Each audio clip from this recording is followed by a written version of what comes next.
5 September থেকে শুরু হতে যাচ্ছে এবারে এশিয়া কাপ। ভারতের সংবাদ মাধ্যমগুলো প্রকাশ করেছে এমনই সংবাদ। টুর্নামেন্টটি আয়োজন করতে যাচ্ছে সংযুক্ত আরব আমিরাত। সেক্ষেত্রে দুবাই এবং আবুধাবিতেই হতে পারে সমস্ত ম্যাচ। ভারতের সংবাদ মাধ্যমের মতে ঢাকায় হতে যাওয়া এসিসি সভায় শেষেই আসতে পারে আনুষ্ঠানিক ঘোষণা। এবারে এশিয়া কাপে খেলবে 8 দল, যাদের মধ্যে টেস্ট খেলুড়ে দেশগুলোর মধ্য থেকে থাকছে বাংলাদেশ, ভারত, পাকিস্তান, আফগানিস্তান এবং শ্রীলঙ্কা। 21 সেপ্টেম্বর এই টুর্নামেন্টটির ফাইনাল অনুষ্ঠিত হওয়ার কথা রয়েছে। এশিয়ান ক্রিকেট কাউন্সিলের বার্ষিক সাধারণ সভায় যোগ দিতে গত কয়েকদিন ধরেই ঢাকায় আসছেন বিভিন্ন দেশের প্রতিনিধিরা। যদিও বিসিসিআই তথা ভারতের পক্ষ থেকে কেউই সশরীরে আসছেন না, অনলাইনে যোগ দেবেন তারা।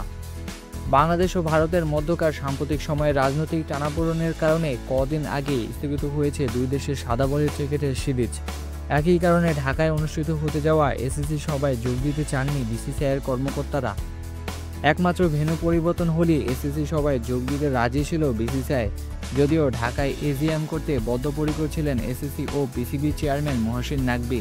ভারতকে অনুরোধ করার পরও ঢাকায় আনার ব্যাপারে রাজি করাতে পারেননি তিনি। তবে শেষ পর্যন্ত অনলাইনে সবাই যোগ দিতে রাজি হয়েছেন তারা।